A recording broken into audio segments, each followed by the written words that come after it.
Hey, what is going on, everyone? It's me, Mr. Mario. Welcome back to another episode of Mario's Minute. In case you do not know, this is a monthly podcast I do in two variants. First of all, I do it as a visual here on the Mr. Mario 2011 YouTube channel, where honestly, there's not too much to it. It's mostly just going to be audio. However, I have my photo, like for the channel and such, on the background, and I have a cool looking visualizer there. At least I think it's cool looking. And this is in podcast form, like an actual audio only podcast. You can simply look up Mario's Minute on your favorite podcasting app or platform, and it should hopefully be available. Now, we're not on all major podcasting apps and platforms, but we're on most of them at least. So, this is really just a second podcast I do, with my main one being Mod Chat, but this second one is kind of just where I talk about whatever the hell I want to. Sometimes I have a guest, sometimes I don't. And for the most part, I've been pretty good about alternating. I try and do it so every other month we go either solo or we have a guest on here. And this month, for September 2021, we do have a guest on. This guy I've known for several years. And if anybody has been familiar with the Xbox 360 modding scene, you've probably been at least aware of his work, his tools, some of the awesome contributions he's made. So, I mean, without further ado, to my guest here, who the hell are you? I am Element. I am a hardware designer, really console modding enthusiast. Right on, right on. Well, Element, thank you very much for joining up. Yeah, not a problem. Glad to be here. So you also go by, I mean, your actual shop, because I'm sure some people might be confused by the title. You also go by the Mod Shop as well, right? That's like your main Correct. business thing. Yeah, yeah, yeah. Right. Yes. So it can be interchangeable, but just for anyone's confusion, we're going to be referring to you as Element for this. Sounds good to me. Yeah, perfect. So, I mean, really, Element, who exactly are you, and how do we really know each other at this point? Man, honestly, I've been doing 360 stuff for a long time, and I know you have as well. And I think we linked up a while back, really through your videos, the modding tutorials you used to do. All right. All right, all right. Yeah, and I used to. I mean, I know I still do them, but I need to. It's been a while since I've been on 360. Okay, I need to do that again. Right. Which, like, it's just the public thing. Like a few weeks, like 2 weeks ago, I took apart an Xbox 360. I still got it in my veins. Yeah, Oh, and that's hilarious. yeah, I think you hit me up about it was the Viper, wasn't it? Yeah, the V1. Yes, yes. Which that is actually still my main system. That's my Trinity that I have hooked up in my game Really? room and That's everything. funny. Yeah. Well, the funny thing as well too about it is that, like, shout out to Octal or Josh, like, I love the dude, but he'll just be like, "Hey Mario, can you test something?" And I'm like, So that's the go-to system. "Yeah." And I'm like, I don't like it being the go-to system because, like, here's the thing, I guess I'm maybe one of the few, or like the only people he knows who has a V1 Viper Trendy, so I'm happy to test. The thing is, I'm just Right. like, well, that's my main system, so like I gotta go there, and it's not like I just have it in parts all the time. It's like when I'm done testing, I put it all back together, I put it in the entertainment center. I'm like, cool, I'm gonna use this thing again. Right. Yeah, I don't have any other guinea pig. I mean, I have other guinea pig systems, but that's like the one specific one that Octo contacts me about, and I'm just like, my dude, this is my main system. So like, typically some, like, again, shout out to him, but there's sometimes he'll hit me up. I'm like, just give me like a week or two. All right, I need to build up to it, and I'm busy doing other things. Yeah, I hear you. I've got a system that I dedicate just for testing, and Oh, it gotcha. gand used a lot by him. Okay, okay, gotcha. Well, and now I'm curious. What is your testing bed, like your test bed system? It's really just a dual NAND Trinity. That's it, Okay, and okay. Is that it's a Frankenstein Viper? pretty much. Gotcha. Viper V2. Yeah, Of course. Gotcha. Well, even with that, okay, okay. So you're saying Frankenstein. How is it Frankenstein? it's just open and it's got wires soldered to it and stuff. It's not in the greatest shape. It's not really presentable, but as is a test console. Sure, sure. But like it gets the job done. And for testing, it Exactly. doesn't need to be pretty, it just needs to be functional. So honestly, it just sounds like you have a few shortcuts right there that make it easy when you need to do testing. That's it. Yeah, exactly. As perfect as that. So it works out. Yeah, I mean, even with this though, because that's how we had known each other at least. You contacted me about doing a kind of a review tutorial and everything. Where for anybody who doesn't know, this is for the Xbox 360, where it was a reset glitch hack system that we worked on. You sent me a console. You sent me V3, I think X360 Ace chip, Yes. and then the Viper V1, which is a dual NAND solution, which pretty much means I remember, like, it's been a while, but shout out to Johnny Guns. He used to advertise that as Oh it's pretty man, much two systems in one. Oh, dude, yeah, you remember him, right? definitely the best tutorials, hands Dude, down. They were so professional, oh my god, do you? and for the We're just time. gonna freak out about this, but I think even I told him when I used to talk to him pretty regularly, I told him that I thought he actually worked for Team Executor. Because his tutorials were just that good. And Yeah, apparently it Team kind of came Executor off that way. they did, yeah. And then apparently they had to come out and they were just like, "Hey, no, we really support Johnny's work. Like, he's doing a fantastic job, but he is not a part of Team Executor." That's right. And I think at one point they made him a mod, and then also just started pinning his videos because they were so just spot on. Gotcha. I Slight correction. I don't think he was a moderator. I think he became a super user on there. Whatever Okay. that, like, the VIP status was on the forums. Right. And Okay. then yes, I know they always posted his videos. They liked his content, and I think the other thing was, for a while he told me, when X consoles was still a thing, he was on, like, the VIP list, which just meant that pretty much any new hardware you just got sent to you for free. Right. Okay. That's pretty Yeah. cool. Yeah. But oh my god, yeah, no, he was definitely a big inspiration. I remember actually, like, there is one video where it's down now because he took off so much content from his channel. But dude, I remember it was like December. It was like I want to say it was December 2011, and I was like in the midst of studying for finals and everything, and I just took like a YouTube break, and I saw a video from him and it said Mr. Mario in the title, and I'm like, oh god, what did I do? Did I piss this guy off? Because he was like a giant inspiration for me. And at the time I had a few Yeah. hundred subscribers. He had like maybe 2,000, something like that. And I remember I just freaked the hell out because he pretty much just dedicated a section to his video where he was just like, "Oh yeah, I want to shout out this guy, Mr. Mario here. I've been watching his channel make me lately. He makes some really good videos, really good tutorials, and I just wanted to recommend him. I like his stuff." And I think, like, I left a comment pretty much freaking out, and then, like, I even made a video and I'm just like, "Johnny, thank you so much. Like, I didn't know, I was just studying, and then, like, look, my name is right here." And that was like my first big shout out, I feel like, because, like, it wasn't just that he was a bigger channel. It's that, Right. in the niche of Xbox 360 modding 10 years Hmm. ago, I mean, 2,000 subscribers was absolutely huge. Yeah. And then even with all that as well too, it's just like he was an inspiration, like, for Right. me to actually better my own content. So it was a really huge and, like, just very wholesome pat on the back. Yeah. I do. I think I vaguely remember that. It's just, man, his videos were just next level, especially for the time. Mhm.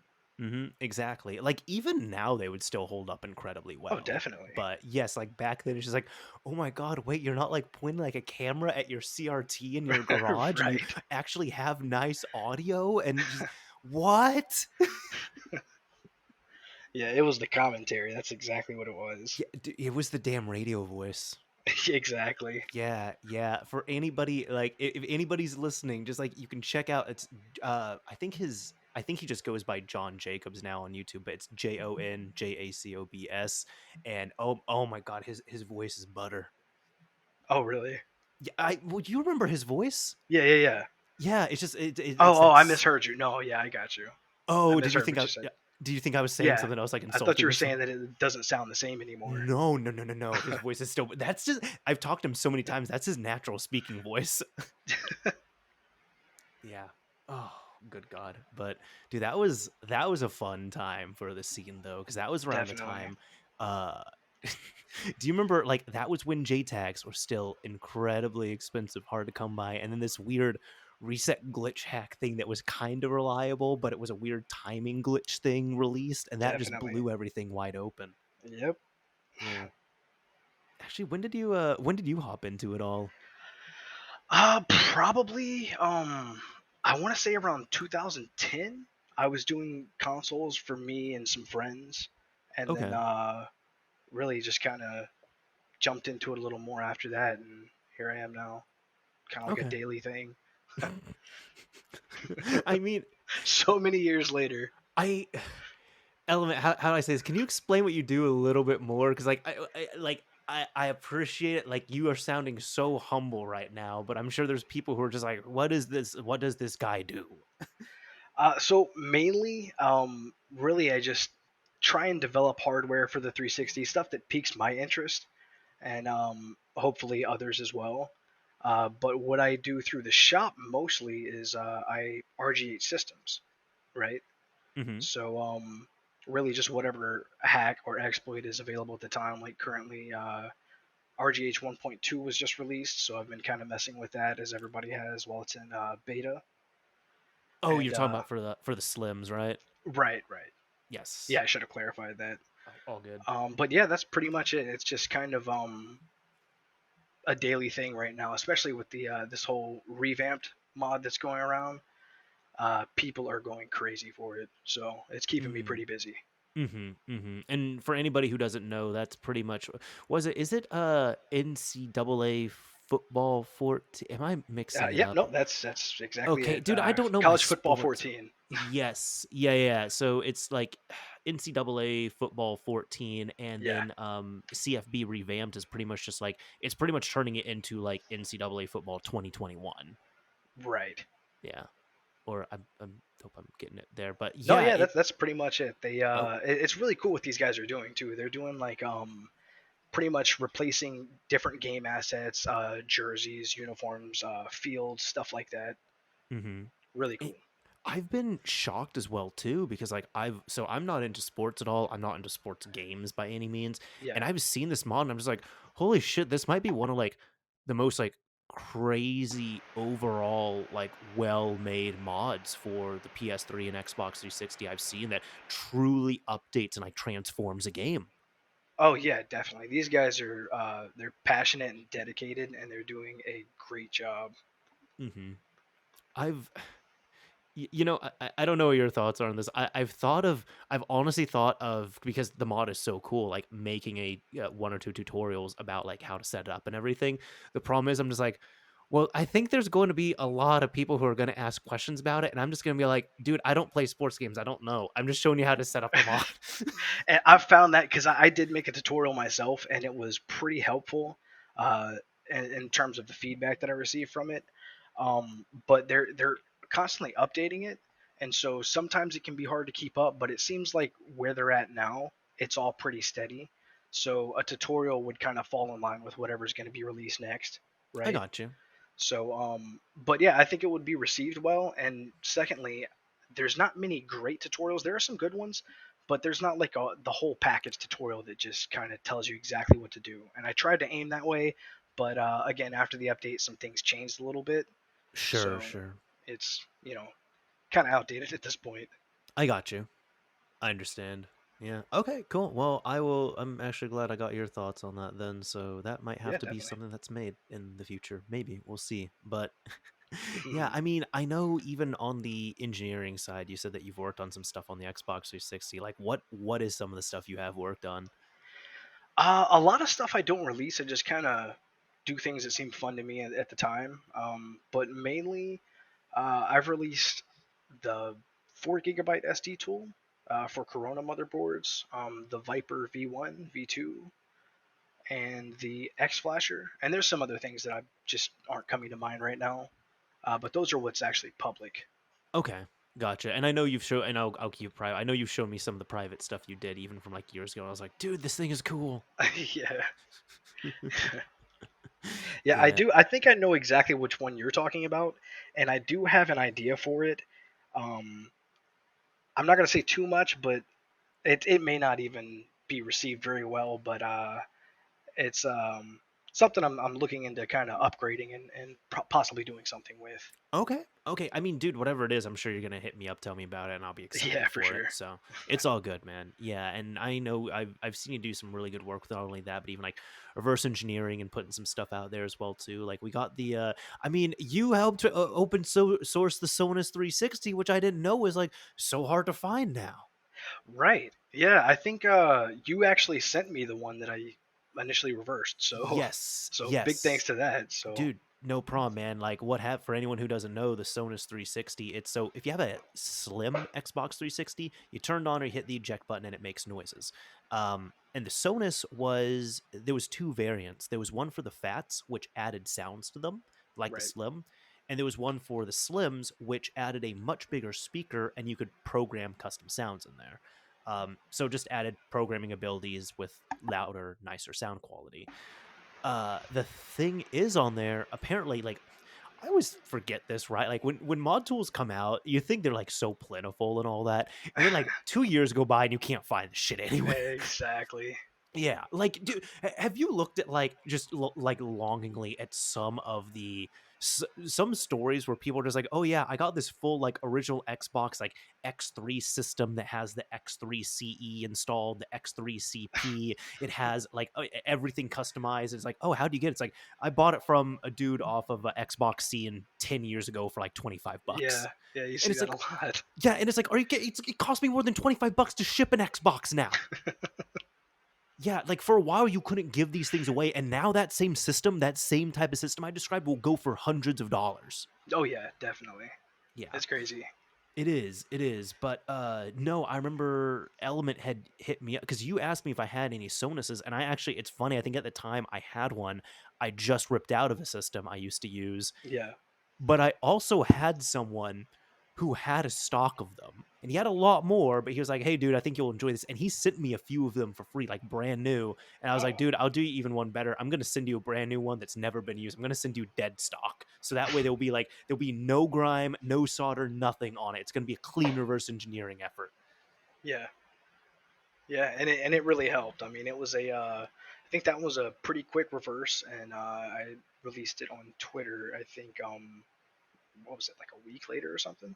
Yeah. Because I even like if you look at the PCB, there's not like too much to it, you Yeah, there's know. not a whole lot going on, and it's essentially the same thing that's on a slim console, like the Mm-hmm. motherboard itself, just kind of put into a little PCB form and thrown into a fat console. Yes. Yeah. And then the nice thing is, I remember actually, funny enough, Johnny Guns, he did a video about that because I think there was, for the Slim, there was two variants of it. There was like just the Sonus itself, and there was a Sonus itself with the speaker. And you really needed that speaker because if you just threw the Sonus itself into the Slim and used the onboard speaker, it was not very good. It sounds horrible. Now there are Yeah. certain sounds you can get away with, like the Start and Eject sound for Star Wars, the y- R2D2 sound. That's what he did. Yeah. Yeah, that one sounds fine, but without the speaker on pretty much anything else, you either can't hear it or it sounds horrible.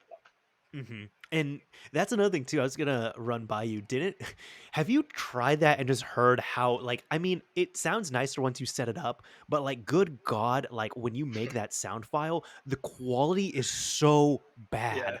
yeah, it drops drastically. I've made a few in the past, and there's one that I still preload today if people ask for it. It's kind of like a Mario theme. Hmm. And that one sounds kind of decent, but pretty much if you throw a song at it or anything that sounds decent, it's gonna sound the complete opposite when you're finished with it. Hmm. Unfortunately, because you have to like put it into some like wave format, but it's not even like a typical like CD wave. It's like a super compressed, like low Yeah, bit wave file, and then right. you compress it down to like a binary file. And when you flash it over and actually use it, it sounds so bad. Yeah, and you've got to keep it, I think, within I want to say it's like 3 seconds, possibly Something even like shorter. that sounds about right. Yeah. Yeah. Did I ever tell you about like I've only done it once, but did I tell you about the custom sound I made? No, what was it? Oh, so this might be like the most effort I put into an Xbox 360. It's actually the system that my brothers have. I gifted it to them Okay. 8 years ago. Yeah, it was like 8 years ago, and they still have it. They still fire it up sometimes. And I told them, I'm like, y'all never sell this thing ever.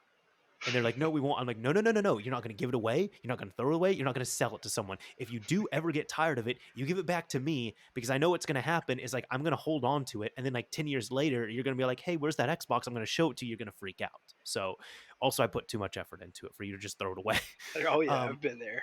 yeah. I just don't want them to regret it. So no, I ended up getting for like I think maybe like $7.50. I got a thrashed Xbox 360 Jasper from a thrift shop, and I ended up like cleaning it up like on the inside and out. I don't remember if I put a new case on it. I think I just refurbished it. The disk drive was completely borked on there, so I put new disk drive in there.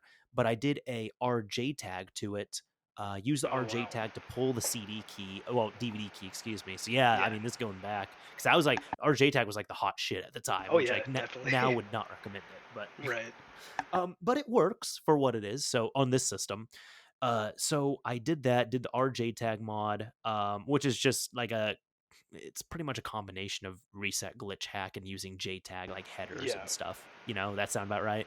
Yeah. Yeah. So there was that. Then I used that to pull the DVD key. I flashed the DVD key with custom firmware to the DVD drive itself, so we had a fully working DVD drive again.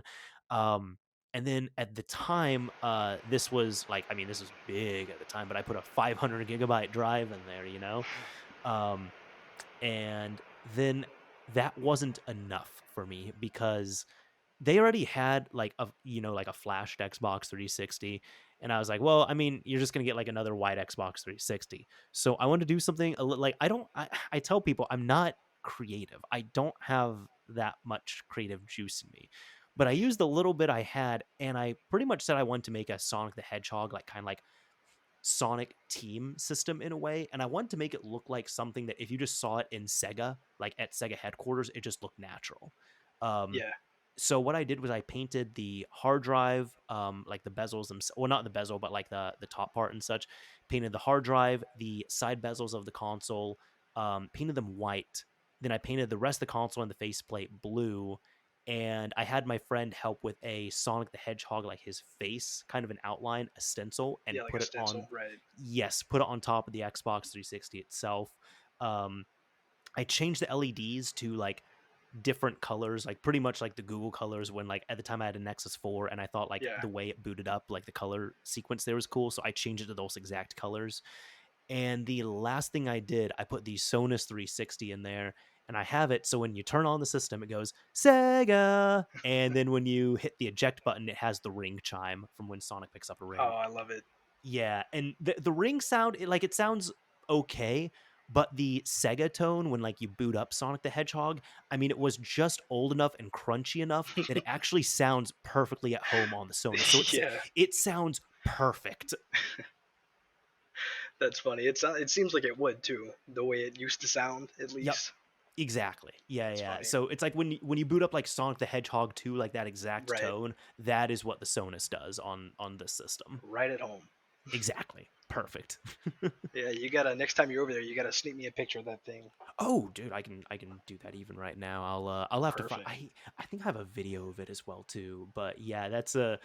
I think that was the last creative system I went with because dude, like painting them and all that is so much effort. Oh, it's exhausting. It is. It is. You got to do it like multiple times. Then I remember even I was putting the first layer down on this. Like I was at an apartment at the time. I was putting a layer down, and right as I put the layer down, a bug jumps into the paint, and I'm like, you It's got to be kidding me. yeah, that's bound to happen at least once. Yeah, yeah, and I'm like, isn't even like a guinea pig system. Like, I care about this one. I'd already done a few others before that looked good, but like this one, I cared about. Yeah. That's funny. So. But even when you were saying you started in 2010, was it just with like flashing disk drives and all that, or what? Yeah, that was probably around the same time. It may have been a slightly earlier. But I was flashing drives, and obviously you had the hot swapping and stuff like Oh that. The God, ISO mods. no, I never hot swapped. I hated that idea. Yeah, it was a process. Yeah. But yeah, it's probably all around the same time. Okay. Gotcha. Because I mean, that's how I started with it as well too. I Yeah, think I did maybe like one or two USB mods for like saves and stuff, but like the actual hardware, like taking apart a system and all that stuff, for me it was flashing the DVD drive with light touch. yeah. Yeah. Which actually, even on that, so I mean, because I want to explain some of this for people who might not know, but Element, would you like to explain what the hell hot swapping was and why people did this? Oh man. Okay, so I guess to put it as simple as possible, you would essentially break apart your console, uh, take your DVD drive apart, and you would pull out a little magnet that was inside, and you would break that magnet out and put in an ISO modded disc. So this is essentially a modded version of the game that you're trying to play. Hmm. For example, we can say World at War. A lot of people back then would mod zombies, and so they would take a modded version of this game, put it on the disc, and then when they get to a certain point and installing it to the actual to the dashboard, right? They pull the game out and then slap in the modded ISO really quick, slap the magnet back on, and it would start to install the actual modded game. Hmm. So, and that's essentially what it was, and people were doing that constantly. I mean, you didn't have to have a modded Xbox; it was nothing special. It just required really to have some tools to open your console, and that was it. Hmm. Just the thing I hated about that though is like, dude, I don't like hot swapping. That's the thing. I just don't like that to begin with. Like, if electronics are on and things are moving, things should not be unplugged and plugged live. Those DVDs spin real fast, and I know of Oh people yeah, who like, no serious injuries, mind you, but people did like slice and like hurt their ooh, thumbs and fingers just trying to get to the disc or get to the magnet itself. yeah. And I mean, they spin really fast. Obviously, what was it? The ring of death on the discs or whatever the term was. Yeah, Yeah. you just tip the thing from horizontal to vertical, and it's gone. Oh, yeah, and it was just that horrible sound, like, "Arr," just something Yeah. like that horrible sound.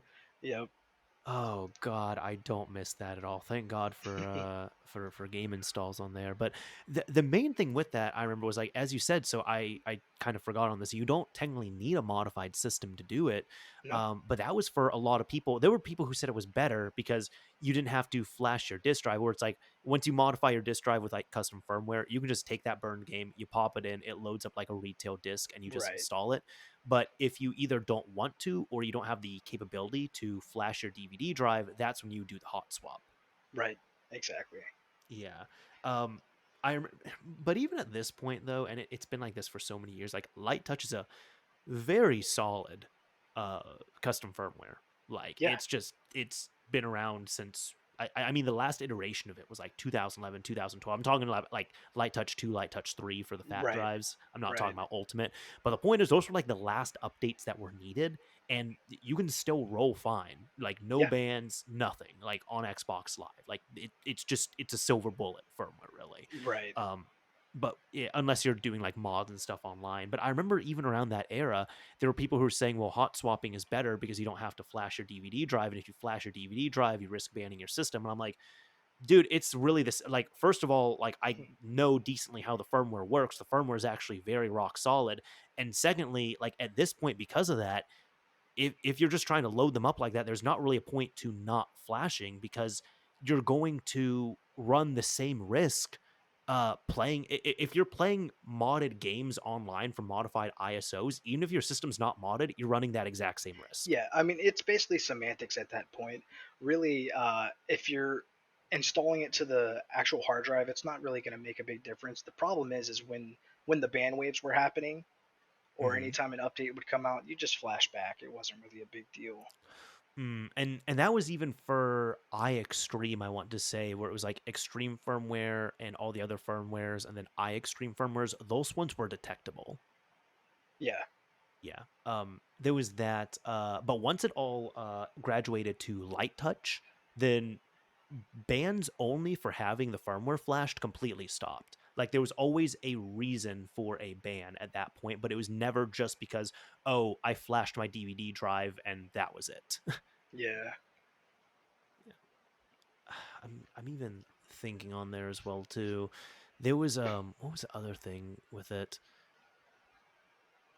I don't know if you ever saw this. I thought this was super cool, and unfortunately, I understand why it was patched. Did you ever see there was a way to hot swap without opening up the system? Hot swap without opening the system. Yep. How does that work? So it was patched as I said, and I think it only worked on certain DVD drives. Like I think it worked on the BenQ, but pretty much what you would do is you popped in your World at War disc, and then you would go to wherever it's at. I think you press the X button, so you go to the menu system there where you can play it or install or whatever. And when you go to that menu system, there is an no, I there's an eject option. I want to say, and you pretty much what was it? No, I might be misremembering. I think what it was is you had to sit at the dashboard. You had to like hover over the disk icon, and you have to press like I want to say you want to press install, so you press the Y button on your controller and the Yeah. eject button physically on the console at the same time. And what it would do is it would bring you to Oh. that menu to install it. So your actual retail game would pop out, and then you pop in your burned modded one, you close the DVD drive, and then at that point it starts doing an install of the modified ISO. Oh, that's funny. Yeah, yeah, yeah. And I thought it was so cool. But then of course it got patched. Right, right. Yeah, something like that's not gonna last long at all. Oh, no, no, no, no. And then a lot of people I remember were misremembering it, not misremembering, but misunderstanding as well too. They thought that you could just like swap it to any other game. So it's just like, hey, I can download games on the internet, like any game, and play them that way. But it's like, no, no, no. This is very specific. This is only for installing modded versions of games without Yeah, custom firmware. And even then, you're very limited to which games that you can do and which mods are available. right. Yeah. Yeah, no, that one slipped by me completely. I've never heard that. I saw it in a few videos, and for all I know, it might have been fake as well too. But I heard some credible things about it. I thought it was cool. Like at this It point, doesn't seems like matter it though. could have been real. I don't see why it wouldn't have. Yeah, I mean, just yeah. again, it'd be something that would be patched out pretty quick. Oh yeah, yep. You already know. Yeah. Set like kind of like I'm thinking the whole. I never indulged in this, but if you remember the whole like no JTAG or non JTAG whole second profile glitch games. Yeah. Yeah, there's always stuff like that in pretty much every scene. Yes. Yeah. And I mean, for anyone who doesn't know, that was also. It was what was going on there. It was pretty much you would have like let me know if I'm remembering this wrong. Like you would have like an Xbox Live account. Like let's say like I did this. Like I have an Xbox Live account and I paid for some DLC or a game on there, and that was it. That was fine. But at that point, I would then redistribute that game with the account on there. So when somebody else downloads it, like Element, he has to download from like his computer, uh, my game build, but also my account with it, and you transfer those over to your Xbox 360. Again, like retail system, not modified or anything. And you pretty much have to do a second profile glitch where you kind of, I don't remember all the details, but you could either do it with one or two controllers. And you kind of have to do this whole like rigmarole where you sign into my account because my account has the license for the game, but then you have to sign out really quickly at a certain time in a certain way. And then you sign into the Element account and then you're able to play. Wow, that goes back. I thought you were talking about something completely different. I forgot all about that. Oh, what were you thinking of? I thought you were talking about like the YouTube videos you'll see like you can run this no JTAG necessary type thing. Yeah. Oh, I know what you're That's what I talking meant about. by it. That's in every scene, but yeah, man, that goes back. I forgot all about that. That was probably about when you jumped into it because it was specifically called like non JTAG. So I think that was around like 2010, 2011. It was like right Yeah, before I got into it all. yeah, Yeah. yeah. That's mainly like I said. That was around 2010. Before then, I was still doing modding and stuff. Like I'm sure you remember the call up Microsoft, get the transfer cable. I never did that, but I know exactly what you're talking about. Are you talking about like you're like doing like transfer cable mods? Yeah, basically Halo 3 game saves or save user map mod. That's what it was. Dude, you know what? I have not done any of those. Yeah, oh man, I, that's what got me into it on the 360 mainly, mm-hmm. and that would have probably been around 2007 or 8, I want to say. Okay. But man, that was good times.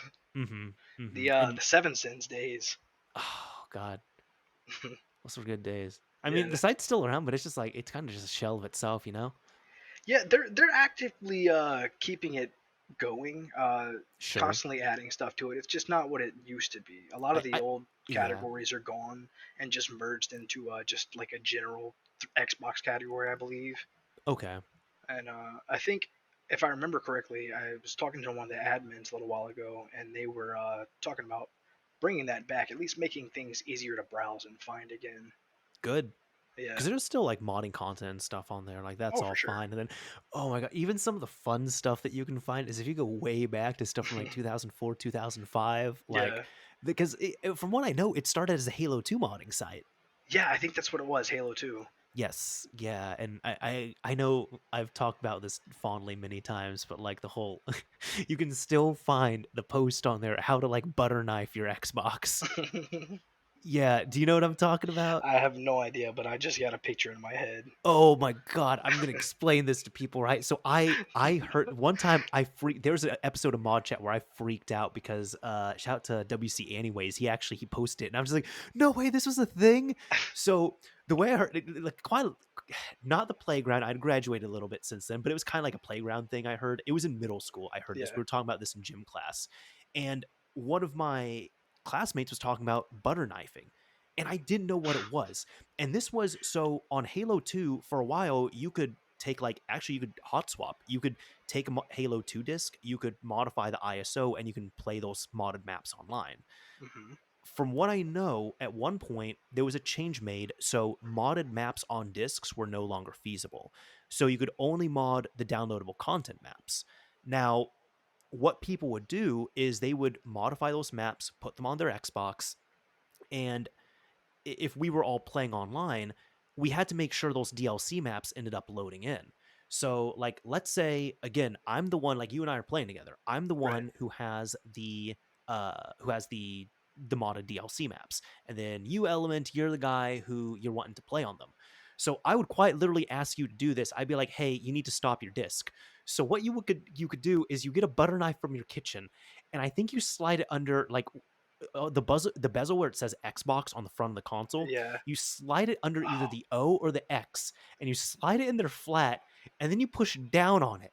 So what it does is it pretty much roots the God. disc upwards in the disk drive.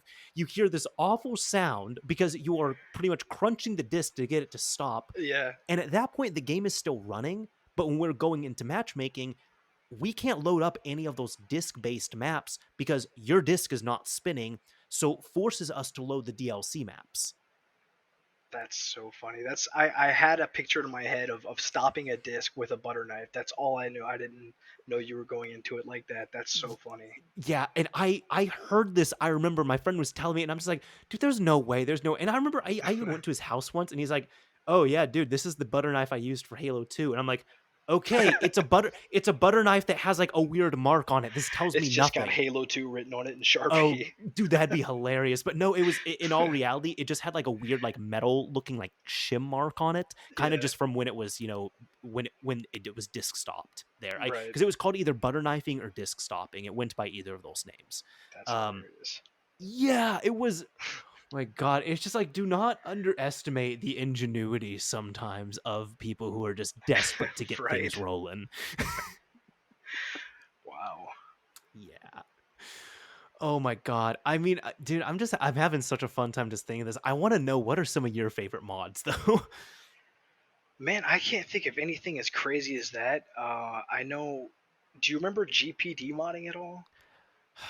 Is that when you have your Xbox 360 profile on a USB drive and then you pretty much unpack it in like a computer program kind of like Modio or Horizon and Right. you actually like modify the GPD files themselves. They're like the I guess game save files so to speak associated with your account.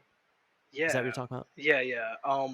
So a buddy of mine and another acquaintance of his, they're actually the ones that found that out.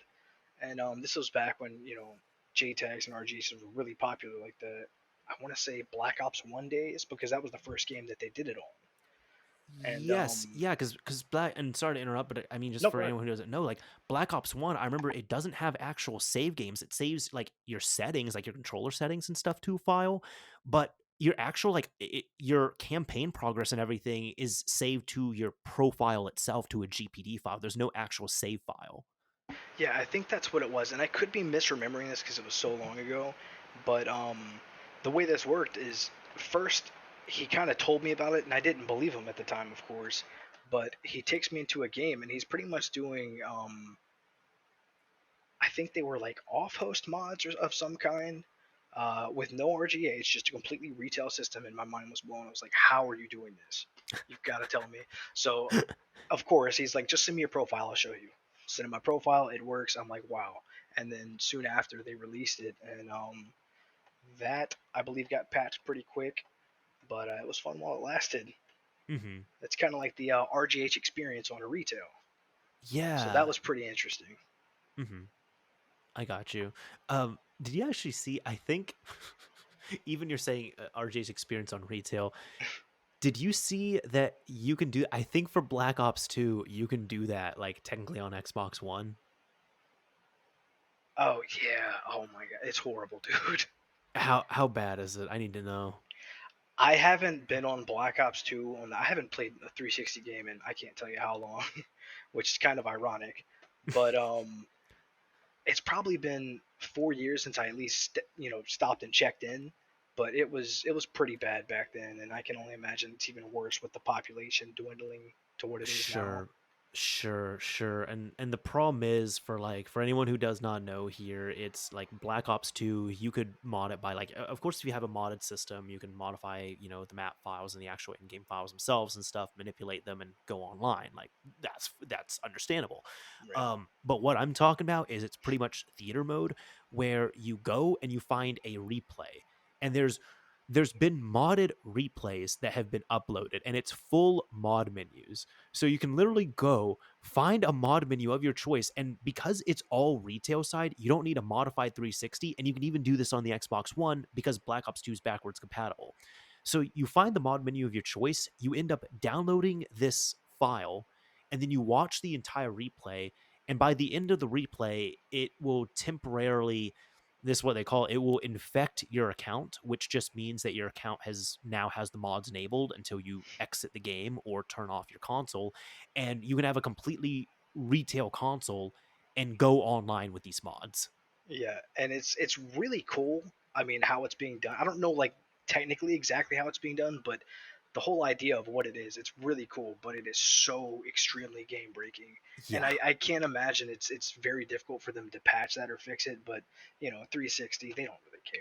Yeah, and I was even gonna say it's like ironically because I really don't like online modding, but I just have to say I Right. think infections from the Xbox 360 has to be like when it comes to technical know-how, it has to be one of my favorites. I look at it and I'm just like, who thought of this? How does this work? This is even though it's game breaking, this is incredible. Yeah, it's insane. Yeah. And even for that, it's like because correct me if I'm wrong on here, Element, but it was pretty much when you would for a while you couldn't take modified like hard modded Xbox 360s online, but there were people who were modding Call of Duty. So what they would do is they would infect their retail systems. That meant they had a completely stock retail system, no mods on there. They had a copy of Modern Warfare 2 on the system. And then offline on their same network, they would have their JTAG with a modified build of Modern Warfare 2. So what they would do is you would take both systems, fire them up, you'd go into System Link, and when you do System Link, you would then end up infecting your retail system. Yeah. So it would pretty much you'd have to sit in the game for a few minutes because it would need to transfer over the files and do all the magic it needed to, pull it from the modified system on your network onto your retail system. And then once your retail system is infected, you would then have the notice that you're infected. You can exit out of that System Link game, and then for the entirety of the time that you have Modern Warfare 2 fired up, or if you turn off your system, whichever one comes first, your account is then quote unquote infected, and you can go online on a retail system using mod menus and all that stuff. Yeah, that's pretty spot on. That's exactly how it was. Yeah. I mean, there was like the thing is with like a hard modded system and stealth servers and all that, you do have protections in place, and if you have the mod menu directly, you can do more and you can manipulate through like even your Right. computer with real time modding and such, like Right. actually poking at the memory and all that. Um, because that was the thing, like retail systems got banned really quickly with that because you're going on with a modified system with no other types of bypasses. Yeah, and it's kind of like I know the landscape of how that like bannings and things worked back then has changed drastically a few times actually. Uh, Hmm. I could be misremembering it, but I feel like back then KVs used to last around like a week or so, or like possibly even longer. But then after a certain update, it might have been NXE, I can't remember. Then stealth servers started to become the thing, and before then, you just that's where that period of what you're talking about, the retail infections, that's where that came into play, where you couldn't really take your console online, you would infect another retail and then take that online. Hmm. Yeah, because you couldn't. I remember you couldn't take it online at all, and that was actually I liked that time period. That was Yeah, when I got it because I don't like online modding when it comes to that. So Yeah. that's when you could you could have some fun there, but it was very much like at the time because I got my first RGH in like 2012, I want to say, Okay. and that was before stealth servers were a thing. Because if you remember, there was a few years where you could not take a hard modded system online. Yeah. Yeah. I like I said, it's changed a few times, and it's kind of gets a little fuzzy for me going back that far. Um, but yeah, I think there was a point where you couldn't take them online, and again, that's where the whole infecting your secondary retail console came into play. Hmm. Exactly. Yeah, and I mean, I still even it's not infections, but I still see it even with things as well too. Like I've seen with Black Ops 3, for example, you could technically like Black Ops 3 on PS4, you could technically play a modified version of it online, but it's pretty much you need someone who has Black Ops 3 on PSN and then you need someone with a jailbroken PS4 and then you're not even playing on PSN. It's pretty much you're just using a tunneling service, but you can technically say that you're connected to PlayStation Network playing a modified version of Black Ops 3, but it's not actually like the actual Black Ops 3 ecosystem is not impacted because it's just a tunnel system over LAN and there's nothing else that's there's also no infections, thank goodness. Yeah, that's great. Yeah, people will find a way, man. It's crazy. Yeah, yeah, dude, it's my god, it's just those have to be some of my favorite times with modding though, probably about like 7, 8, 10 years ago, something like that. Yeah, man. Back then, it was for me. Like I said, it was mostly Halo 3 stuff because Halo was that was my game of choice, Okay. definitely. And it was really a bunch of like user map modding with friends, making racetracks and stuff like that. Just you know, just I'm, different weird mods. I'm jealous. That sounds so fun. Oh, it was so fun. Yeah, I didn't have the courage to pick up a soldering iron. I didn't have the disposable income for another system. Oh no, this was the transfer cable thing. And see, I only had one system, so I couldn't do a transfer cable, and I was so terrified of because for a few years I wasn't into modding as much. Like Yeah, I've kind of always been there, but for a while I was kind of clean actually. I think the only thing I really had modded for a while was like my PSP. I just always had that thing yeah, modded like almost immediate. I think it was not modded for like 2 months when I first got it, and then I modified it yeah. See, with me, I can't do that. If something can be modded or exploited, and there's like some public thing known, I'm gonna do it if I own the system. for sure. I have to.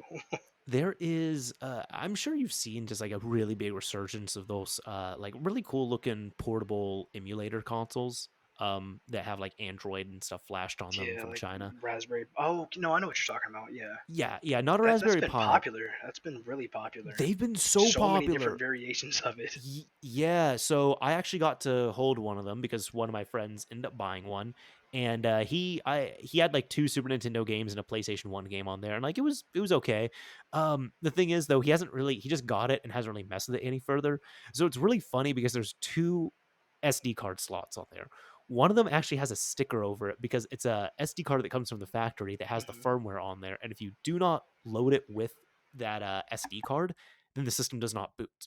But the problem is that it's recommended to just take that out and just flash it with custom firmware and use that because even with his system, I hope it's been patched in an update, but it has HDMI out on it, right? Like it has a physical HDMI port on it, so you can hook it up to your TV, Yeah, which is really cool.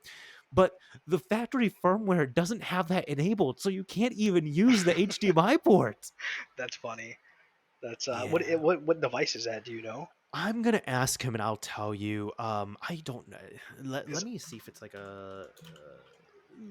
I know I've seen the I think they're GPDs or GDP maybe I know what is you're talking about. Windows It's systems. not one of those. I've I seen those for a while, and I've thought they were pretty neat, but I can't really see myself using it actually or I I justifying getting one. I want to say it's this one. It's a RG351P. Yeah, it is that one. And he ended up getting the one where it has the D-pad up at the top as opposed like up at the top and then the analog sticks on the bottom, which he Okay. told me was kind of hard to find that one. All the ones that he was finding are like analog stickers up at the top on the left and then, the D-pads on the bottom. It kind of looks like a super small switch. Really? Okay. Yeah, like it even uses the switch ABXY buttons, not the exact ones, but pretty similar, and it Yeah, uses the exact switch, like Nintendo Switch analog sticks. that's funny. Yeah, yeah, yeah. So yeah, it's one of those. He got a RG351P. Okay. Yeah, Yeah. I'll have to look that up. And I'm sure someone might even say who has one. I wouldn't be surprised. I'm sure there's a new factory firmware update that does enable that HDMI output, and that's great because I mean you paid for it and stuff. But from what I Yeah. know, it's like no, just roll with custom firmware on these things. Yeah, that's actually what I've. That's funny you mentioned that because normally when things become popular like that, they'll these little communities will grow from them, and then they'll start making custom firmwares and stuff, and essentially making the devices better. I was messing with something like that earlier. I recently just got in an N64 digital and installed Ooh, that. I want to say like 2 days ago. okay. And so I've been kind of messing with that, and so I pulled out the ED64 Plus. It's like a Chinese flash card, right? Yes, yes. And I believe it's using EverDrive's firmware or operating system on it, which Yep, is yep. It is. it is, yeah. Well, because see, I've never had one of those. I've never had an actual EverDrive, but going back to what you were talking about, this thing has custom firmware for it. You just write to it, and it performs so much better than what comes on it. Wait, really? I didn't know that. Yeah, it's called Alt 64. I was messing with that actually before this podcast. And Okay. it has I think support for Game Boy emulation, NES, and maybe Game Gear, I want to say. I haven't looked too much into that portion of it, but yeah, it definitely opens up the features a little bit more. I got you because I know that with the EverDrive firmware, because I know exactly what you're talking about. It's the ED64 Plus. Yeah, I know exactly what you mean. It does use EverDrive's firmware, but it's a very specific firmware update because after that firmware update, it's like like it got patched, so it doesn't yeah, work on the yeah. ED64. But even the EverDrive firmware, I remember was working fine on. Okay, admittedly, full disclosure, I have one of these ED64 Pluses. Okay, I only have one, but like still, I've messed with it. So there's that, but I know the EverDrive firmware, I haven't had an issue on that. But when Yeah, it comes to the like Alt 64 Plus, I did not know about that. And I think EverDrive, I was going back to that because I believe it has a Nintendo emulator on there. Just like a homebrew emulator that the developer behind the firmware ended up making and just threw on there. And it's like it's okay, but like you're not gonna buy an EverDrive to play Nintendo right, games right, on your super like on your Nintendo 64, you right. know? Yeah, and are you referring to the 8064 Plus having it? Because if I remember correctly, when I got mine, it had a certain version of the EverDrive operating system or firmware, Hmm. and I could never get that to work. But once I actually upgraded it or updated the firmware on it, then certain things started working properly. And I Gotcha. do believe this was written for the EverDrive, but it just so happens to work on the 8064. Okay. Gotcha, gotcha. No, I am talking about the ED64. Like, I want to say it's the ED64 Plus. That's what it's called. And Yeah, yeah, I can tell you, like, the one I have, it has EverDrive firmware on there, and it works. yeah, okay. But it's not like the latest and greatest. It's like Right. It's whatever it's a certain older version before again, it like you is said, a he patched it. correct. Like I got this set up in 2015. I want to say so. It is at minimum 6 years old because even then it was an old firmware. Yeah, that's probably around the time I got mine. Okay, so you've This was soon after the because they had another version that you had to stick a cartridge on top for like CIC information or something to that effect. Yeah, so that's actually the one I have, but I found out that mine doesn't need that because I'm playing an NTSCU. So Okay, mine has the NTSC CIC on there, but you only need that pass through cartridge if you're going to use it on a PAL console. I didn't know that. Yep. That's interesting. Hmm. That's actually another thing I've kind of I was thinking about this earlier. I like it. It's a cool little device, but wouldn't it look so much better if it looked like the EverDrive? You're talking about like the ED64? Yeah, I was thinking about redesigning the board just for myself and kind of making it fit into an actual N64 cartridge. You know, just useless projects like that. Oh, gotcha, gotcha. Wait, so I've never taken it apart, but does it not like naturally fit inside of one of No, those? Or no, it won't. It's got its own shape to fit their little custom cartridge that they have. oh, But okay, it wouldn't take much if you look at it compared to an actual ED64 board. Um, you can tell it's a clone. It's just kind of a slightly different form factor. okay. Gotcha. Yeah, because I think the ED64, well, like not ED, but the EverDrive, I want to say, that one does come in an actual N64 cartridge. Yeah, Because it you could does. even buy like the PCB by itself, and then you can bring your own Right. sacrificial N64 cart and just plop it into the plastics. Yeah, and when I do mods like that, stuff like the HDMI mod is a perfect example. I like things to look as stock as possible if it's for me, Sure. right? And so having the EverDrive or the ED64 Plus, taking and kind of redesigning the PCB a little bit and putting it in an actual cartridge would just, I don't know, it would make me happy. I'm sure there's people that are, and like I agree. Like just get an actual EverDrive 64, and yes, like yes, there's that as Yeah, well too. But this is like just like it's a fun thing for me. exactly. It's a fun personal thing that is for something that you already have. So it's like it's just gonna be Right, for yourself, and that's it. right. Yeah.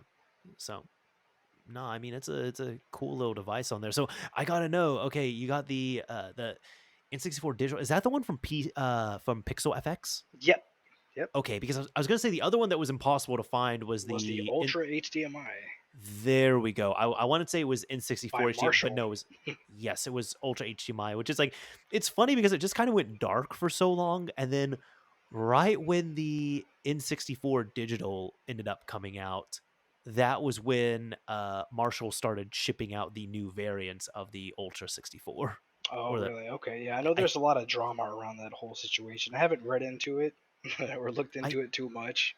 I think I don't know of the drama. I think it was just with Marshall. Like from what I know, I think there was just some changes that they were going to make, and so they stopped selling it. And but they stopped selling it for years. Oh, yeah, they were so hard to get a hold of. I mean, all you Yep, could find was a version of it that may be installed to a system on eBay for like 500, $600 or more. yep. Or you could find, just like a super marked up, like dead stock one. Like Yeah, someone bought one 2 years ago and they right. never installed it, so they sold it on eBay. Yeah, exactly. Yeah. So, oh well, it's. I need to know though. So yeah, with your N64 digital, how is it? I need to know about this. It's pretty great. Like I said, I installed it 2 days ago. Actually, I haven't been able to use it much because I was waiting on a controller to arrive, which came in today. So I probably only had about 20, 30 minutes with it so far. But Okay. what I've seen so far, I'm really liking it. Mm-hmm. Because it actually like I mean there's even deblur and other stuff as well too, and then it actually upscales everything, doesn't it? I'm not sure, I'm honestly. That's beyond my realm of knowledge. If I okay. go through, I just start messing with the settings and say, oh, that looks better. Not so much, and just kind of go from there. Okay, I'm pretty sure it does do like actual resolution upscaling and everything on there because I've never seen either like an Ultra HDMI or a N64 digital. I've never seen any of these in the real, but like they look really nice. Just from the footage I've seen stuff. I do know there was another one, um, which pretty much got canceled. I think it was like the Warrior 64. That sounds about right. Uh, Yeah, I saw the Metal Jesus video on that. that's what I'm talking about. Yeah, where they were. I mean, it was straight up like it was a like the same logic, like the the same idea, where it's like a HDMI mod. But the problem is, it looked like like one of those like $30 HDMI right. like Yeah, game system exactly. HDMI cables. So, and it was from what I understand, it was like the actual like the encoder chip on there was just not great for this. It was probably the most basic way you can go about doing it. Something like the pound cables, I believe.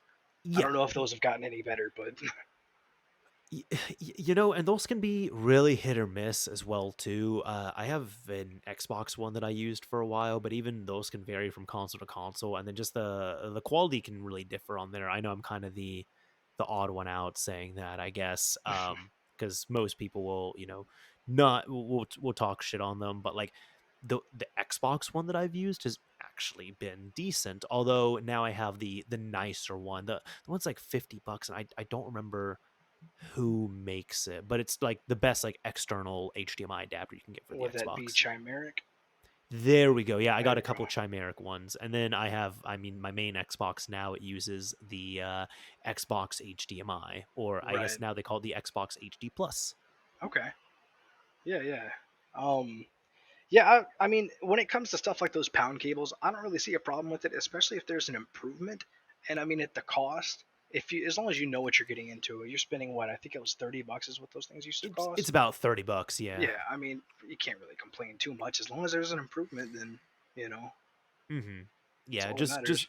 just don't say it's like the bee's knees or something. Right, Don't right. say it's perfect, but like it's worked out well enough. I think maybe for my pound cable on my Xbox, the only issue I was running into is, well, with 1.4 systems, it's really flaky, and that just seems to be an issue with those 1.4 motherboards. And compatibility on there. And then I noticed when I like record footage, the colors might not look completely accurate, so I just have to tweak it a little bit when I'm editing. Okay. Yeah. Yeah. But I'm like, well, it displays, it works. Like, if you're not like a purist, it will get the job done. But if you're Right. like an absolute purist, no, you should go for the Yeah. chimeric, or Never even, settle I for mean, really that. at this point, if you're spending $30, you can spend $50, get the chimeric adapter. That's fine. But And that's then if you're only for the spending original. $50, you might as well get the make megahertz.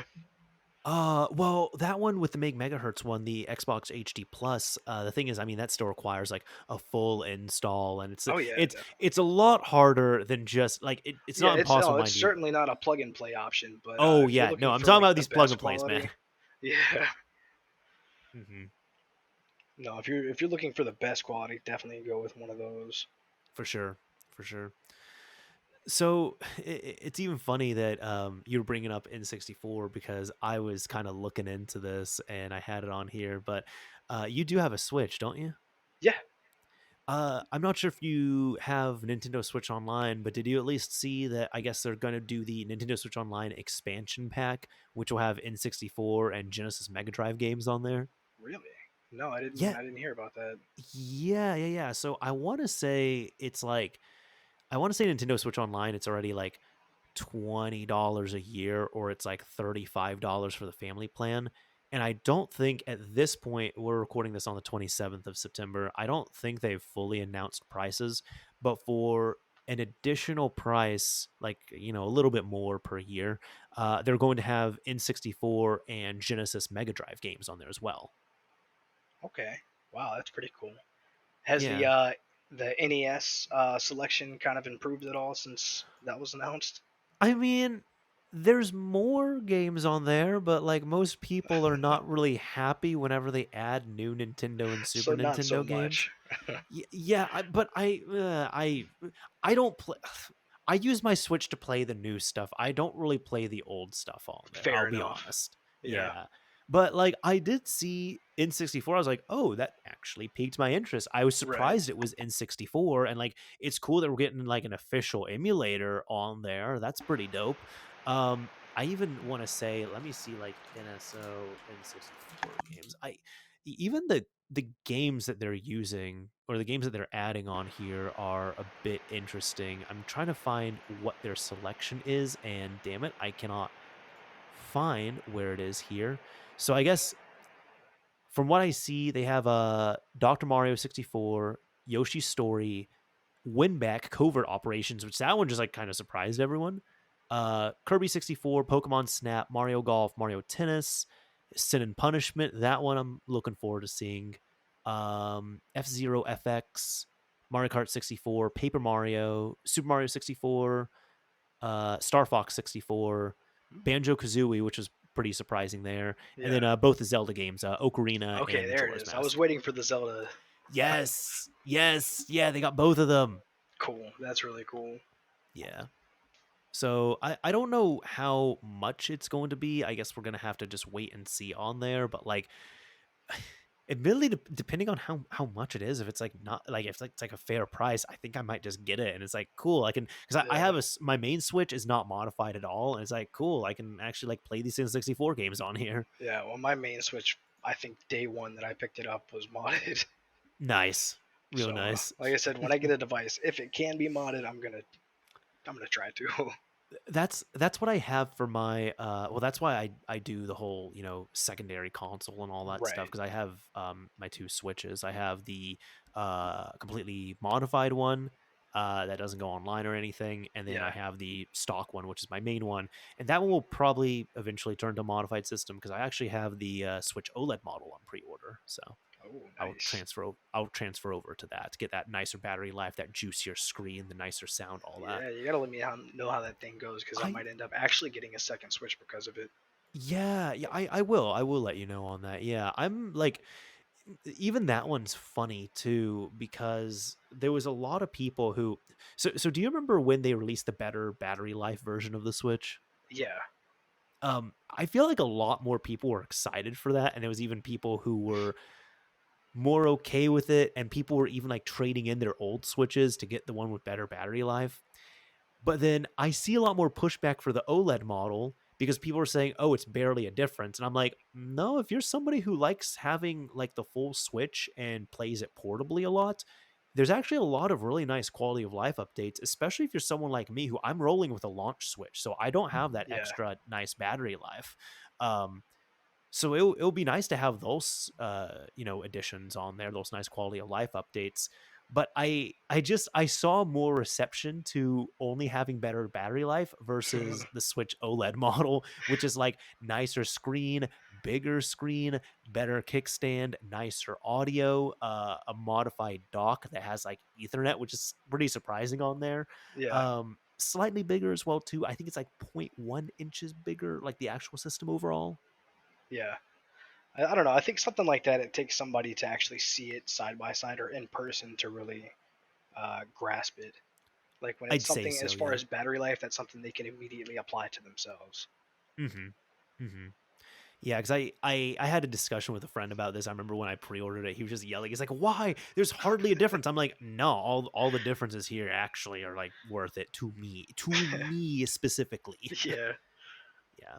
But I think actually I can even kind of answer the question. I think it would I think there was a lot more pushback on the OLED model because people so badly wanted a pro revision They or a wanted the pro Switch model or Pro. a Yeah. or a new Nintendo Switch, you Hmm. know? Yeah. Which I'm like, it's fine. But I can tell you what the Switch Pro or the new Nintendo Switch is going to be. It's going to be the successor to the Switch. It will be the Switch 2, whatever the hell that is. Yeah, it seems like it at this point. And it doesn't help that, like, what, every month or two, there's like a Switch Pro something trending on Twitter. Yeah, yeah, and even so, there's the whole I know even the leaks that were coming out, technically they didn't make any sense. Where it's like, the people who actually reverse engineer the custom firmware were like, we don't see any news of these new chips on here, and even if this new chipset was used, then it's not backwards compatible. So all these other old games would have to pretty much be rewritten, recompiled to work on this in some way. And Nintendo's not going to be doing that. All these devs are not going to do that. Um, so I mean, the reverse engineers and the actual homebrew modding community did win in the end there with being accurate. But I just know people were just people were really wanting one, and even some of the really crazy rumors I was hearing about the hardware, I was telling one of my friends at the time, I'm just like, yeah, there's no way this is going to come out this year in 2021. And even with the way, like, the chip shortages are and such, if they do make a Nintendo Switch Pro revision, so that we're calling it, they're only going to make like five of them. Like Yeah. they can't make like the volume that they're pushing. Right, right. Right now is not the time for something like that to happen at all. No. I haven't experienced it, especially on a Nintendo kind of level, obviously, but as some of these homebrew guys that create and design hardware, they've been hit pretty hard. When I dropped the X Flasher, fortunately, I got a small hit, not too much, not too bad, but it didn't, like I said, it didn't affect me very much. But I know it's been tough for a lot of people, and something on the scale of Nintendo, it's not something they can really do right now. At For least I sure. can't see it being a thing. For sure. I get that. Yeah. I I guess I'm wanting to know about this kind of for myself, but even if you just want to let the masses know and everything. So, Element, you are a dude who you've said you do, hardware reverse engineering. You'll like build these projects yourself and everything. if someone's coming to you and like in this fashion, they're asking like, I want to do what you do. Where the hell do I start? What do I do? Where do I learn? Like, what would you recommend? Honestly, today there's just so many tutorials available on YouTube that could help you with this. That's probably the best. Really, just Google and YouTube. Okay. And then even like any start, like what the hell would you even like look up to begin with there? I'd say probably a good software to start out with is in terms of PCB design. Hmm. Probably Eagle, CAD Soft Eagle. Well, I don't even. I think it's Autodesk now. So Autodesk Eagle, and really just start checking out some tutorials on YouTube and start getting the hang of the software, and it'll come pretty easy. Okay. Gotcha. Because even so, with all that, I mean, did you like, if you don't mind me asking, are you like formally trained anyway, like through school, or was it kind of stuff that you had picked up? No, just in my spare time. Dude, that's awesome. Yeah, I, it's, I, thank you. I love that. That is absolutely awesome. Yeah, it's just really. I think, man, I reached out to somebody on in TX a long time ago, and Hmm. I asked for just kind of a heads up. What do I need to just kind of get started? Just point me in the right direction. Did not get a response back. It was through the forums, DMs, and eventually found my way and just started making what came to mind. Really, I got you. That's awesome. Yeah, yeah. and I even some of those like I guess some of the what are some good like starter projects? I guess there. Oh man, that's there's so much that you can make. It's hard to just kind of pinpoint one certain thing. Just Sure. for me, I say really just find something that interests you, and then try and start on like the most basic level of that. Especially if it's just your first project, Hmm. some type of breakout board or something Sure. that you can possibly integrate into an Arduino project. That would be fun. Hmm. But there's many ways you could go with it. Okay. Totally valid. No, because I, I think I even said this about you. I'm just like, whenever you either like release something or like reverse something, I'm just like, this man is a machine. What is he doing? Like, thank you. Like, it's really awesome. And I mean that in the best way. I'm just like, Element Oh is a man, damn not a machine at problem. this point. Not a problem. Like I said, it's just something that's fun to me, and whenever I can find some spare time, like the NAND X clone, I Yeah, knocked you that cloned out. the Nandex. Yeah, I forgot Yeah, about that. yeah, I knocked that thing out pretty quick. I just had to dedicate a couple days to it, and one day was like me just kind of cleaning the PCB off and just getting scans of it, and then the next day was just tackling the board, Okay. and it was just a couple hours just full on, and Okay. that was it. I Gotcha. first try, I managed to get pretty much everything spot on. I missed one little ground trace, and that was it. And is it one of those things like you like got the PCB fabricated and everything, and you just didn't know until you like put powder to the metal, and then you had to like trace it back and see what was That's it. wrong? Yeah, I think I even messaged you about it. I think so. It was I got lucky because I found it really quickly, but something like that. And I'm sorry, it wasn't a ground trace. Because that it has a common ground on it. So I think this Hmm. was like 3 volt or 3.3 volt trace. And so Hmm. something like that can be a little difficult to track down if you expect everything to just work correctly. But Hmm. fortunately, I was able to find it in like 15 minutes, 10 to 15 minutes. Jesus Christ, you're a machine. I'm telling you. It's just pure luck, I think. Yeah, but and I think thankfully for the NAND you don't even have to. I mean, once you build the hardware, you're all good because you don't even need the firmware is just freely available, and you can just Right. flash it to the device. Yeah, you've always been able to just update the Nandex with new firmware that they provided you. So Yes. really, all we needed were just the Gerbers. Hmm. That's it. Exactly. Because I'm even like right now. I have to look. I'm looking through your GitHub right now, just like the popular repositories you have. So you've cloned the NAND which was prior to the X Flasher. In my opinion, it was the best NAND programmer for the You know Xbox what? 360. Probably, I Mhm. guess a good place to say it here. There were actually better devices than that. We in America just didn't really know about them. Wait, are you So serious? I'm dead serious. I've been talking to a guy that it turns out he used the exact same chip I'm using on the X Flasher, just a different version of it, different variation. Um, Hmm. and it's pretty much identical to the speed. It's not something you can find or really even purchase anymore, but I did manage to get him to send me out a couple. Okay. It's a That it's a French chip, and they were really popular in France, but I don't think they really broke out very far from there. I I wonder why. I'm not sure. They were it was a chip by Glitch 360 team. I think it's what they're called. Okay. And they've made a few things. They've made some glitch chips. They've made SPI flashing software, which I think it's called the Glitch 360 SPI. So that's the chip I'm Mhm. referring to specifically. It's in terms of speed, it's much better than the NAND X. It's identical to the X Flasher because again, it's using pretty much the same chip I'm using.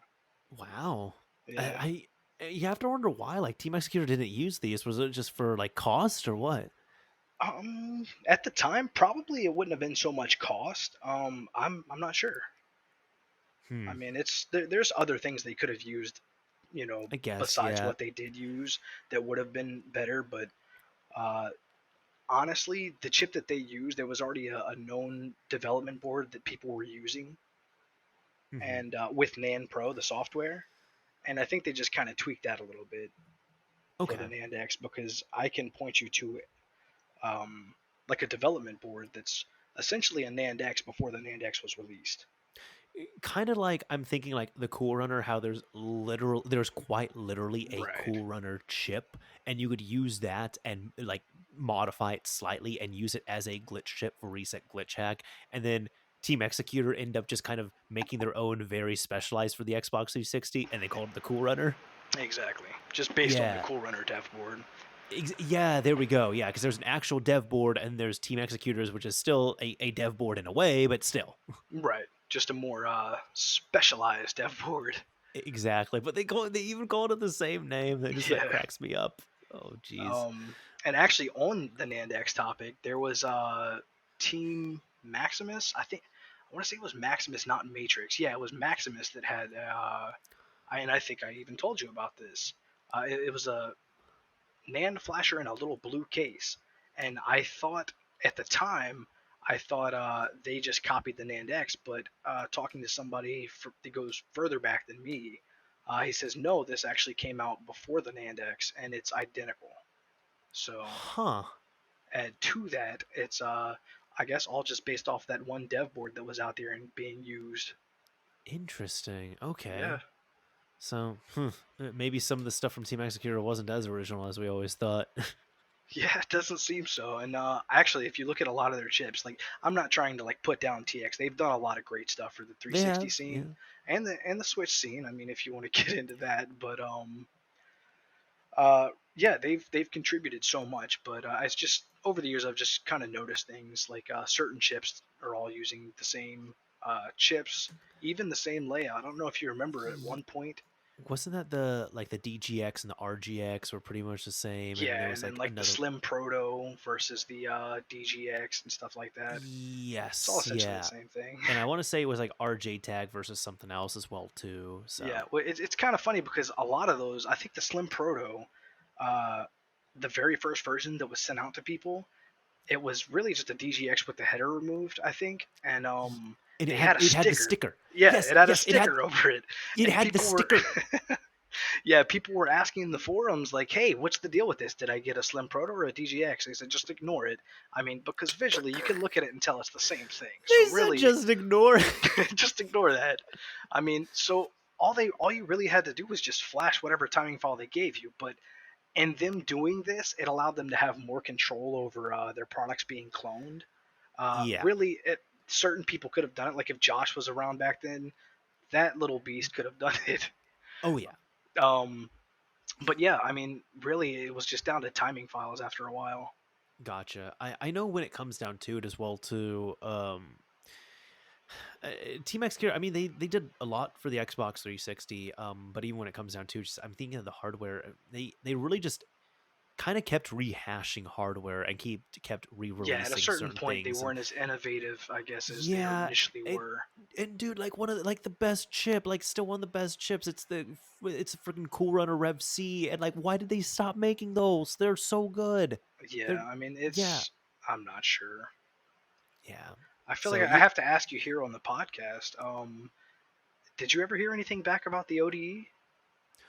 The last thing I heard was actually it was just what I revealed in that video. So for anyone who doesn't know, I did a video talking about the Team Executor XODE, which was an optical drive emulator that for years Team Executor said for the Xbox 360, ODEs are an expensive way to get banned. And then like right at the end, like near the end of the 360's life cycle, they decided to make their own ODE and it looked real slick, cool. I'm sure it would have been the best one in all honesty.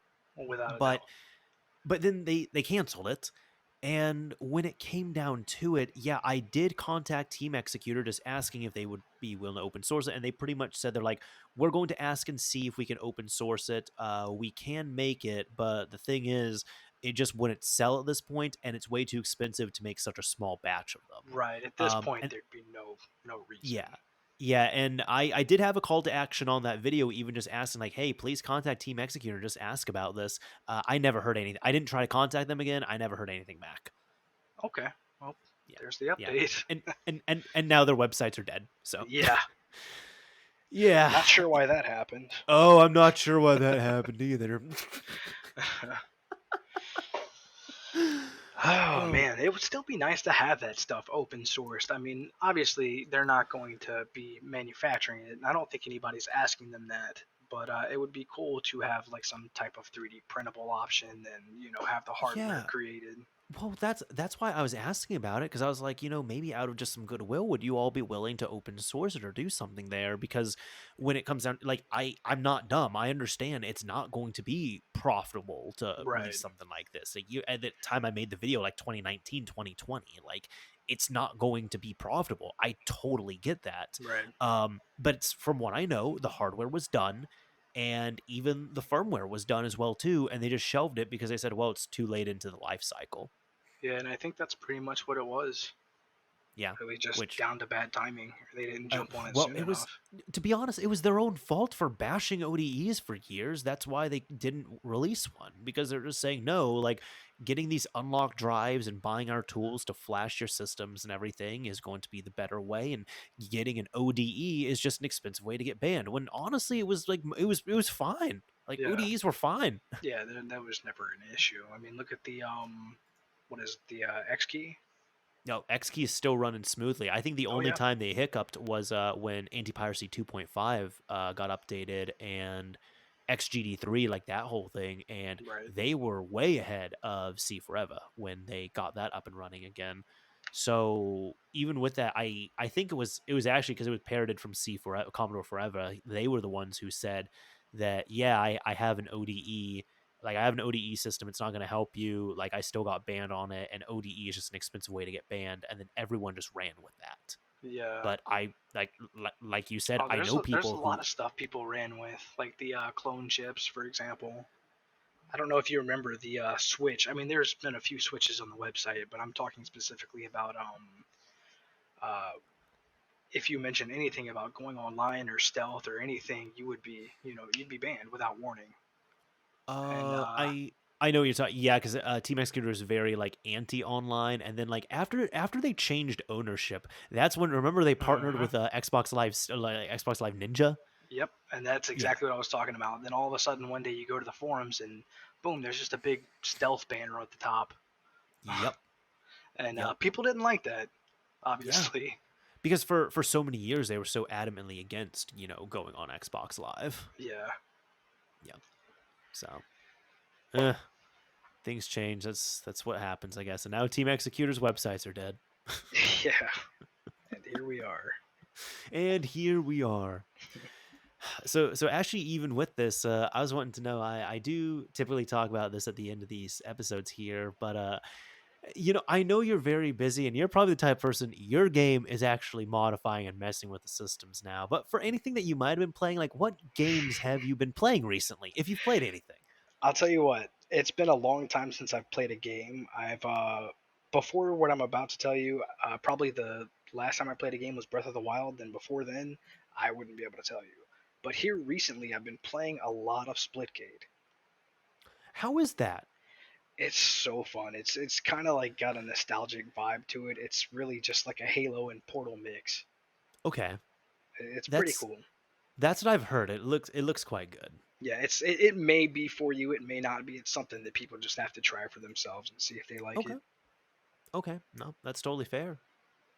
Yeah. I mean, aside from that, what else have you been playing? Or has it just been Splitgate? That's it. That's really it. And Okay. whenever I have some time, I'll probably jump on some Splitgate, and that's about it. Okay. No, that's fair. That's fair. For me, I'm still doing my Ring Fit adventure. Anybody who's listened to this for a minute, they know that I've been trying to do it, Monday through Friday. I've been sticking to that. There's times like there's weeks I might miss a day, but I typically do it every day, Monday through Friday. And it's funny because it's like I play that, but that's not really like in my mind it's not a game, it's exercise even though it is a game. So it's both, but it's not.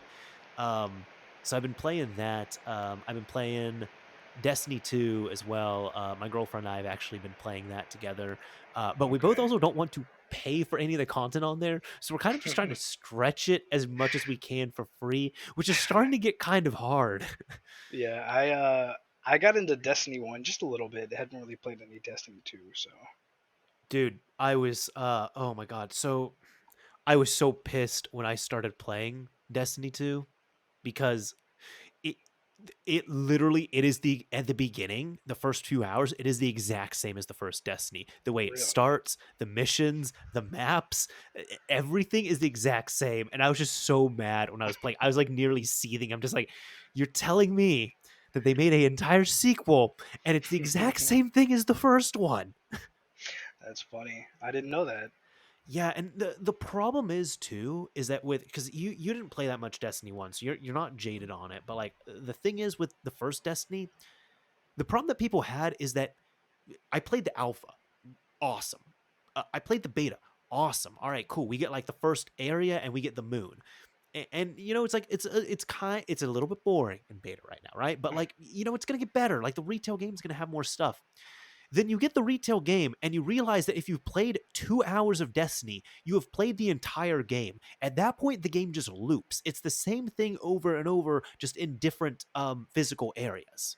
Ah, that's rough. Yeah, and that's why when I had that with Destiny 2, I'm like, good God, this cannot be a repeat. You're telling me, like, no, because Element, I'm not kidding. Play 2 hours of Destiny and then play 2 hours of Destiny 2, but from the beginning, and it's the exact same. Exact same, huh? It's the exact same. And granted, after about an hour and a half, 2 hours, then Destiny 2 starts changing, then it gets better. And people have been telling me that the story's better. I don't care about the story. People are telling me that like the cutscenes and the info is better. I haven't been paying attention to it, is the problem. It's just coming. Just wait, it's coming. It's like the Game of Thrones dragons thing. Well, oh yeah. Well, apparently it's all there. It's just I haven't been paying attention because the shooty is actually quite fun. Okay, gotcha. Yeah. Yeah. So I'm just like, oh, this cutscene is boring. Oh, let's skip it. Ooh, now we get to shoot things. Awesome. Yeah. So I've been playing a decent amount of Destiny 2. I'm trying, it's funny. Like typically I'll have like my Switch here on the side and I'll pull it out and see what I'm playing. But oh, Deltarune, I decided to pick that up again because it's the prequel to Undertale, and they just released Chapter 2, and it surprised me because after a few days of releasing on PC, they end up porting it to Switch. I thought it was going to be a lot later, but I also don't Switch. remember much of Deltarune Chapter 1, so I'm just going back and replaying Chapter 1. Never heard of it. Is it like a platformer? RPG. Okay, Yeah. Do you know of Undertale? I do not. RPG as well too. It might be your thing. It might not. Just like Splitgate. I'd recommend giving Undertale a shot though. I know there's probably going to be some people rolling their eyes, cringing, grimacing, and I'll say this: look, I think Undertale is a fantastic game, and I very much enjoyed Deltarune. I do know that apparently a lot of people hate the fandom for Undertale.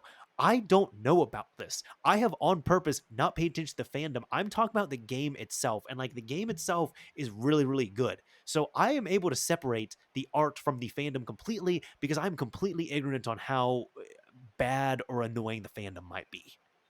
Looking at it here, it looks like it's got an interesting art style. Yes. Yeah, and the humor is great, and like if you're wanting like a interesting RPG that's a few hours long and it's just like it's going to, make you laugh, maybe make you feel give you the choice of how you want to play it because you can literally go through the entire game without killing anyone. or you can just kill everything, or you can kind of just do a mix of the two. And the very different ways of how the story unfolds, plays out, all that stuff as well too. But yeah, I'd recommend giving it a shot, man. Yeah, I might do that. Yeah, and I think Undertale's on pretty much everything. It's on like PC, PS4, Xbox One, Switch. It's not on mobile, but it's on Vita if you're gonna play on Vita. And so Deltarune, is that something where you'd probably have to have played Undertale to really kind of get it, or you just I jump would right say in? so. I would say so. Yeah. Okay. Deltarune is going to. It's a prequel, but I would really recommend you play Undertale first. Yeah. Okay, I might check it out. Yeah. Right on. Yeah, because there's that, and I know so far, at least this is only from when I played Chapter One of Deltarune. I liked Undertale overall. I liked the theme and the story and everything. I liked that more, but Deltarune does have a much tighter and nicer combat system than Undertale does. Gotcha. Yeah, so it's kind of give and take, however you want. But yeah, Okay. yeah. Cool. So I think those are kind of, and I've picked up some other. I picked up WarioWare on Switch. I played about maybe 30 minutes of that, 30 minutes, an hour, something like that. That was fun. I also picked up Cruise and Blast, which that is just, dude, it is such dumb fun. That's how I can describe it. And is that basically like the Cruising series, like Cruising USA, Cruising That World? it is the exact same series, man. It's the latest iteration. The only thing is, do you remember, like, have you played it in arcades? Yeah, and the N64 too. It's I was Oh, actually playing it earlier. oh, gotcha. The N64 port, from what I know, isn't as good, is it? Like, as uh, the arcade I one, have fond basically. memories of it, but no, it's not as good as the arcade version. And that would make sense, I guess. But like, okay, so do you remember at the arcade you would slam down the accelerator pedal twice and you do a wheelie? Yeah. Yep. And flip over the car in front of you. Yep, it's so fun, and I forgot about that until I did it in Cruise and Blast. But I'll say, man, it's not the same. Really. It's not. It's not. Just double No, tapping the button. dude, because you're sitting like in like a racing chair, and then Yeah. like I'm Yeah. like a kid at the time, and you're just like slamming this thing twice. Versus now I'm just like, oh, double tap A. Oh, it flipped. Yeah, Cool. see, So for me, it's the same because I played the arcade version and I played the N64 version, which the N64 version you just double tap A and then you do the same thing. yeah, So, but it's not the same experience by any means. yeah, I mean, it works for home. I get it. I don't have racing wheel and pedals to hook up to the Switch, nor would I really want to be honest. But Right. like, I'm playing it. I'm like, oh, this isn't the same. Yeah, my own fault though. I gotta process it. I gotta work through it. Oh man. So, at the end here, I kind of want to wrap this up. But I guess, Element, if there's anything else you want to say, feel free on here. Otherwise, like, where can people find you online if they want to know more about you and follow the shit that you do? Honestly, I mean, I haven't been very active on YouTube recently, but when I have projects that I feel is worth videoing, I'll throw them up on my YouTube channel. It's just the Mod Shop CO. And Okay. Twitter is where I post the most often. Again, not so much, but whenever I do want to share something, it'll be on Twitter. The Mod Shop, I think it's .co spelled out. Okay. Yeah. Gotcha. And I'll put your YouTube and your Twitter. I'll just put them linked down below in the description if that Okay. works. Yeah, perfect. I mean, the last thing. So typically, what I try and do is I try and pick a keyword or a key phrase.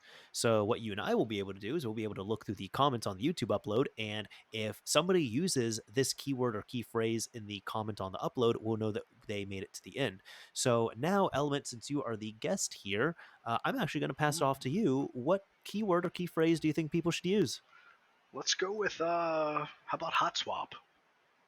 Oh God. Okay, cool. We're gonna You're be gonna hot enjoy swapping that. comments at this point.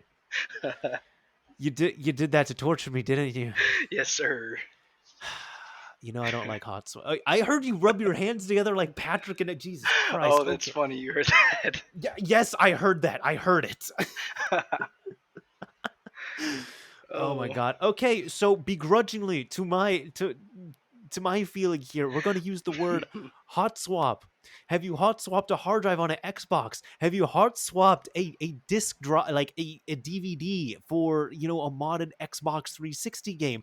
Do you like hot swapping? Do you hate hot swapping? What about butter knifing? Because, dude, what if, I'm just thinking, I mean, this won't make any sense to do, but like, what if, when that Xbox Live Revival project, I don't Insignia. What if when it fully comes back, people are butter knifing on it?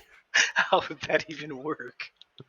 They like you'd have some people who are playing like the Just have disc-based Halo 2. a button in the GUI that just says butter knife. No, no, no. I'm talking about you're gonna have people with stock systems and they're actually shoving Oh butter yeah, knives into them.